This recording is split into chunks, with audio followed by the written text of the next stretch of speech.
Everybody, இன்னைக்கு நாம pink loom அப்படின்ற இந்த ஒரு ஷாப்புக்கு தான் நம்ம வந்திருக்கோம். இன்னைக்கு எங்கள் அம்மாவுக்கு வேலண்டைன்ஸ் டே நாளில் ப்ரெசென்ட் பண்ணுறதுக்கு வந்திருக்கேன். வாங்க கடைக்குள்ளே போகலாம். ஆல்ரெடி கஸ்டமர்ஸ் எல்லாம் இருக்காங்க. ஹலோ ஆண்டி, சாரீஸ் எல்லாம் கிடைக்குமா? யாருக்கு? உனக்கா?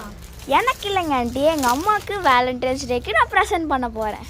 ஓ சூப்பர் சூப்பர். பார்க்கலாமே சாரீஸ் எல்லாமே.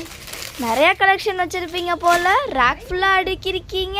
எல்லாமே இருக்கு. உங்களுக்கு என்ன வேணுமோ எடுத்துக்கலாம். இது என்ன ஆண்டி புதுசாக இருக்குது? இதுயா, நீங்கள் அம்மா கூட வரும்போது உங்களுக்கு நைட் ட்ரெஸ்ஸஸ் வேண்டாமா? அதனால நைட் ட்ரெஸ்ஸஸ் கலெக்ஷன்ஸ் மட்டும் நம்மக்கிட்ட அவைலபிள் இருக்கு. இதுலேயும் நிறைய வெரைட்டிஸ் வச்சுருப்பீங்க போலயே. தாராளமா உங்களுக்கு பிடிச்ச மாதிரி நீங்கள் எடுத்துக்கலாம். இது என்ன புதுசாக இருக்குது? இதுவும் நைட் ட்ரெஸ் தான். நைட்டில் தூங்குற கம்ஃபர்டபுளாக இருக்கும். ஓ சூப்பர் ஆண்டி, நல்ல நிறைய கலெக்ஷன் வச்சுருக்கீங்க. இந்த மாதிரி ட்ரெஸ்ஸஸ் வாங்க.